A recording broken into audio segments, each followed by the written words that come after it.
Senador Bato na corner na buhat ho doon sa kanyang pinagtataguan. Mantakin nyo ho. Nagmamakaawa na, humihingi ng tulong sa kapwa senador. Ayaw makulong. Alright, welcome back to my YouTube channel. I'm Andy's Vlog. Mga kaibigan, ito ho ang latest update tungkol dito kay Senador Bato na ngayon ho ay nagmamakaawa, humihingi ng tulong sa kapwa senador dahil ayaw makulong, ayaw magpahuli. Pakilike lang mo ang video na ito kung nagustuhan nyo. Sabay-sabay po natin i-like ang video na ito. Please like and subscribe my YouTube channel. Nako! Mga kaibigan, ito ang napakainit na usapin. Kahit sa ano kayo umikot na malalaking stream media. Ang paglabas ng ICC warrant laban kay Senador Bato na ngayon ho ay tumawag sa kapwa senador at nagmamakaawa, humihingi ng tulong dahil ayaw magpahuli, ayaw makulong diyan ho sa Dahig, Netherlands. Ay matindi ho ito. Ano ang masasabi nyo, mga mahal kong taga-subaybay, bago tayo magpatuloy? Pabor po ba kayo o kayo ay naniniwala na dapat makulong, na dapat tulihin itong si Bato para dalhin diyan sa Dahig, Netherlands? Kailangan ko po ang inyong komento diyan po sa comment section. Inaanyayahan ko kayong magbigay ng anumang public opinion. Ito na. Matindi ito. Saan kaya nagtatago si Senador Bato? Ano ang hinihingi niyang tulong? Bakit nagmamakaawa? Kilalanin ho itong kapwa niya senador na tinawagan para humingi ng tulong. Mga kaibigan, dahil takot Kala ko ba matapang ito? Bakit biglang kumuripas ng takbo?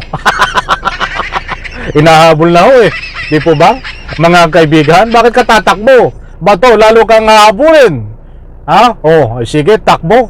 Hanggang may tatakbuhan ka.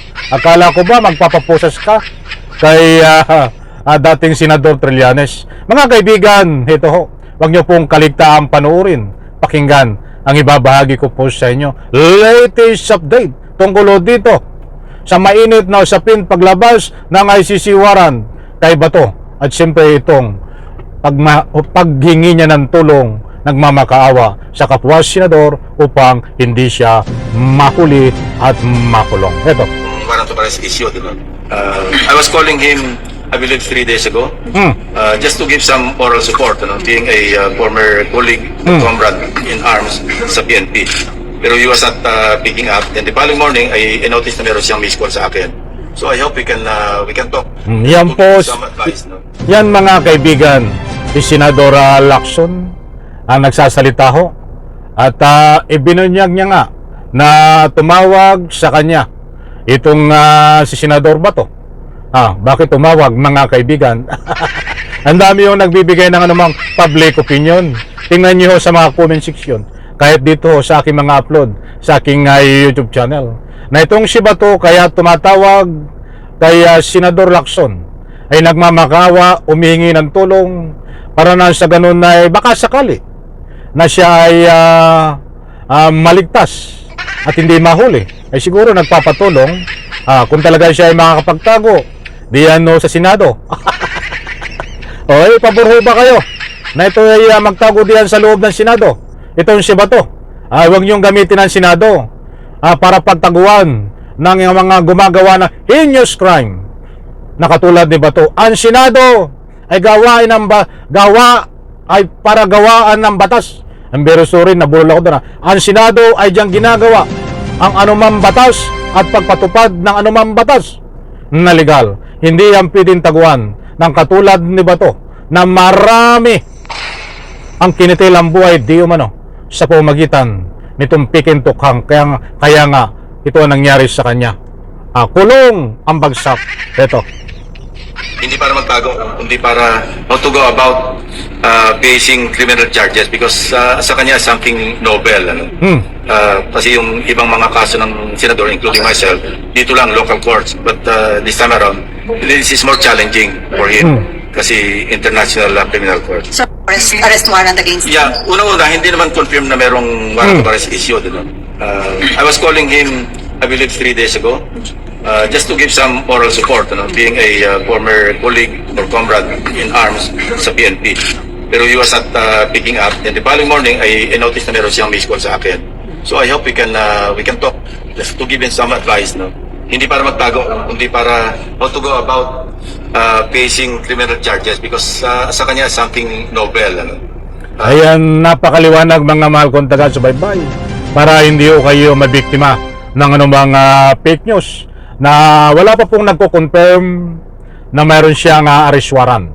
Para naman sa inyong kapakanan, ayoko kayong mabiktima ng anumang fake news. Tinatalakay po natin ito dahil kahit saan ho kayo umikot na malaking stream media, kahit saan diyan po sa loob ng Senado ay ito ang pinag-uusapan ho. Sapagkat ibinunyag ng Ombudsman Remulla na mayroon nang lumabas na arrest warrant laban ho kay Senador Bato.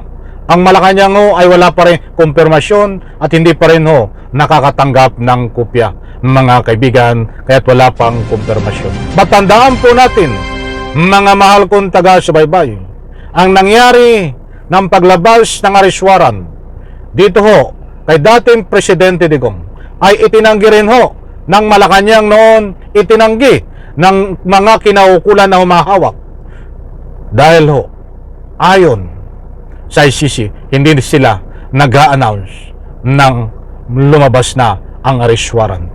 Para naman sa ganun ho, hindi makatakbo. In-announce na. In-announce na nga. In-announce nito nga si Remulla, kaya't biglang nakatakbo itong si Bato. Hindi na nga makontak, mga kaibigan. Hindi alam kung nasaan ngayon. Abangan po natin mga mahal kong taga-subaybay. Katulad ng paghuli kay Digong, ay nalaman lang pong may arrest warrant na noong actual commission na hinuhuli sa airport na galing sa Hong Kong. Parehas po ang pattern, mga kaibigan. At abangan po natin ito. Ang gusto ko lang ipahiwatig sa inyo ay itong si Bato. Bagamat hindi pa confirm na lumabas na ang arrest warrant, ay tumawag ho dito kay Senador Lacson, humihingi ng tulong. Ay nagmamakaawa na eh. Ang dami nagbibigay nga ng anumang public opinion. Nagmamakaawa si Bato. Takot makulong. Kaya tumatawag, humihingi ng tulong dito sa kapwa niya, Senador, na Senador Lacson. At ang sabi nga ni Senador Lacson, ang maibibigay niya lang tulong ay isang payo para hindi magtago. Bagkos, bibigyan siya ng payo para harapin ang kaso. Dahil ibang kaso, yang international, hindi sa lokal, mga kaibigan. Ibig sabihin, talagang gustong pakulong talaga ito ni Senador Lacson. Sabi nga niya hindi ko bibigyan ng naman tulong yan para magtago. Bibigyan ko ng tulong, nang sasabihin daw niya ay para harapin niya ang kanyang kaso, mga kaibigan. Na-corner na isa pa nga, ay kaunting Kasi yung ibang mga kaso ng senador, including myself, dito lang local courts. But this time around, this is more challenging. Ayan mga kaibigan, hindi ko na patatapusin. Yan po ang latest mga kaibigan dito po sa arrest warrant ni Bato. Abang-abang po tayo, hindi pa lumalabas ang ika nga po anumang kumpirmasyon dito. Batabangan po natin dahil biglaan ito mga kaibigan. Naunawaan ko ang mga kinaukulan. Sanlay ko sa video na ito. Maraming salamat. Bye-bye.